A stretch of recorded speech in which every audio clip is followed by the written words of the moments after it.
It's August 24th, 394 AD, and another remarkable event is about to be uncovered by Ariel, Rebecca, and Ali, the Retrospectors. It's faintly astonishing to think that until around the beginning of the 19th century, we modern-ish humans had really no idea how to read hieroglyphics. So it must have been with a certain amount of excitement, followed by a slight feeling of disappointment, that after the Rosetta Stone was cracked, the last ever inscription written in hieroglyphs, which was carved on this day in the year 394, was finally deciphered and found effectively to read, "I was ear."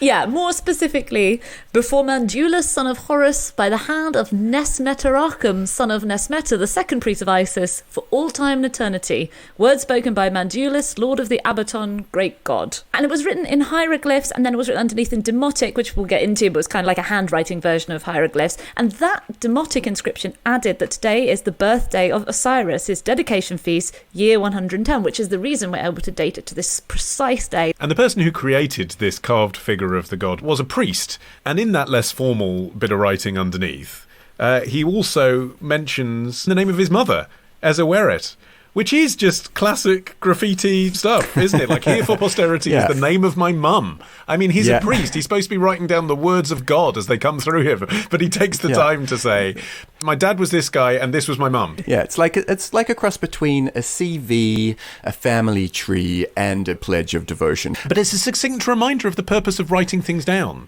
through history, which I think we lose in this world of daily glib history podcasts, is that before there was microblogging, people used to write stuff so that it would be read in centuries' time. Yeah, and I guess also it's significant that it was chiseled into a wall. That's how it has survived for so darn long. So this was inscribed in the Temple of Isis at Philae, which was formerly an island in the first cataract of the Nile, but relocated as a result of the Aswan Dam and is now on an island in Lake Nasser in southern Egypt. And actually, I've been there. I went on a trip up the Nile in one of those Dahayiba boats. But to be honest, I had no idea at the time that this was the temple that had the last known hieroglyphics on it. So I sort of must have just strolled past this thing of great significance without paying proper attention to it.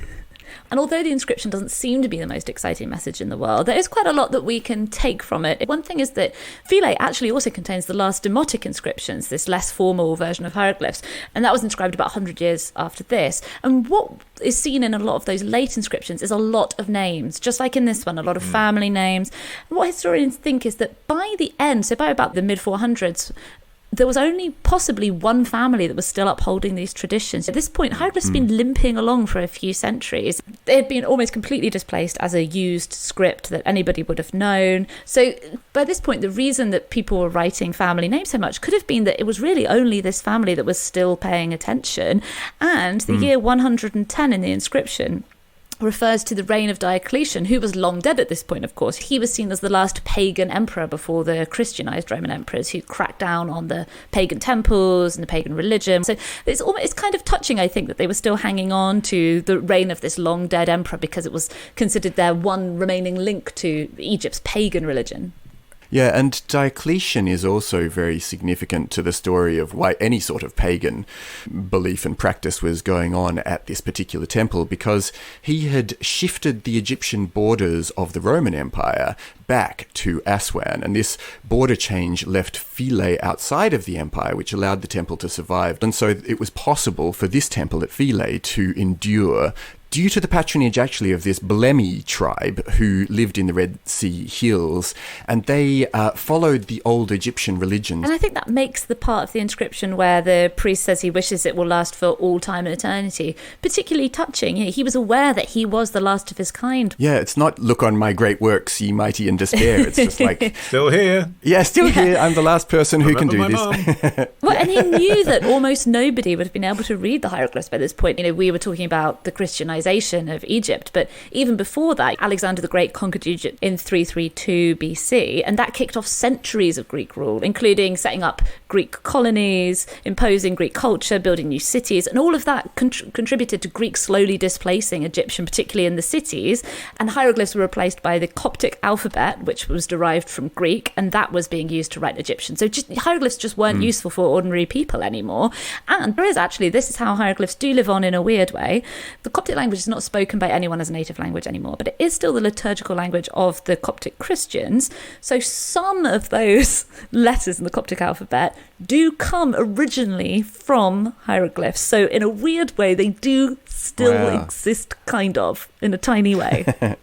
Okay, so as Arian alluded to in the intro, it wasn't until unbelievably the 1800s that Egyptologists in the West were able to read what any hieroglyphs said, because it was the Rosetta Stone and the discovery of that allowed them to decode the alphabet that was being used. And specifically, it was the Frenchman Charmolien's revelation that the Egyptians used symbols to represent sounds as well as nouns that allowed it to be read, because they'd identified that sometimes when people do a picture of a house, it means house, and sometimes when people do a picture of a bird, it means bird. But sometimes there were things that looked like things, and everyone was like, oh, that must mean dog. And actually, no, it's an N.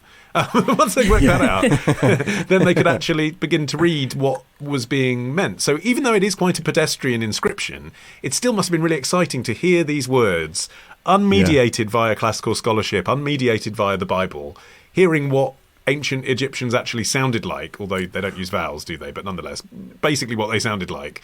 Yeah, I think there's still quite a lot of guesswork involved in trying to work out what ancient Egyptians sounded like. And hieroglyphics are sort of useless in helping us figure out quite a lot of this because it's got no punctuation, so you don't know where a word or a phrase starts and ends. But additionally, unlike, say, modern English, hieroglyphs aren't necessarily read horizontally from left to right, but they can be written, left to right or right to left, or even vertically up, bottom to top or top to bottom. So it had been really difficult for scholars to work out even the direction of travel of individual words to try to piece them together. Oh, and it's amazing the extent to which knowledge of the whole system had just been totally lost, to the point that medieval writers had absolutely no idea how the language even worked. And often Western writers ascribed to them allegorical and magical meanings. They weren't seeing this as an alphabet representing a spoken language. They were seeing it as like, these are mysterious Egyptian spells, especially because a lot of them are on temples and other religious grounds. Turn the dial to the right and avoid the pit of snakes. Yeah.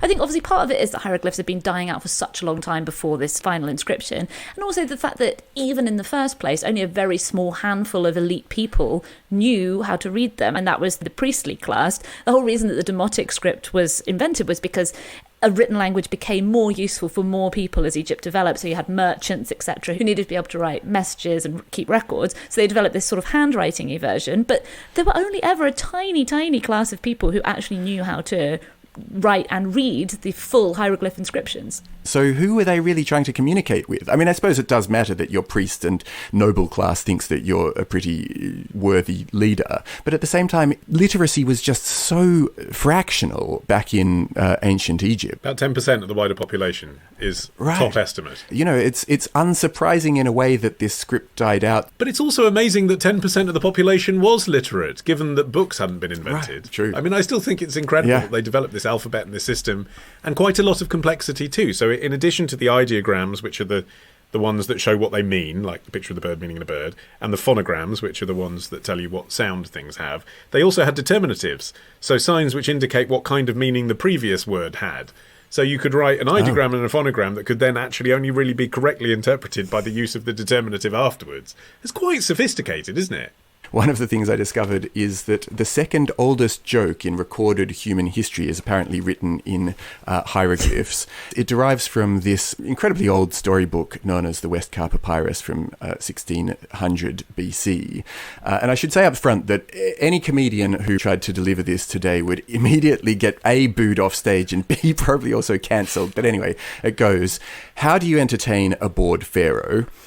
And the answer is, you sail a boatload of young women dressed only in fishing nets down the Nile and urge the pharaoh to go catch a fish. That's good, because that is one of the examples. When people say, it's the oldest joke in history, and you're like, I don't get it. They're like, well, you'd have to understand things that we can't possibly understand about the society. Yeah. That one, at least you're like, I get it. Yes. Like, pharaoh, sexy girl. Yeah, that's like the audio description of a cartoon. There is, I should say, in this last hieroglyph, what looks to me very much like a penis in the top right. And so I was curious as to whether perhaps the most significant thing about this hieroglyph is not, in fact, that it's the last recorded one, but might be, in fact, the world's first dirty joke. So I did Google that. and no. In 2014, on the limestone cliffs of the remote Greek island of Astypalia, was discovered some Dick graffiti from the 5th century BC. Amongst the findings was an engraving that read, Nikositimos was here, mounting Timiona. So, I don't think that's appropriate for a temple wall, though. No. Tomorrow. Guests will enjoy illusions such as the world's only levitating building. Love the show? Support the show. Patreon.com/retrospectors. Part of the Acast Creator Network.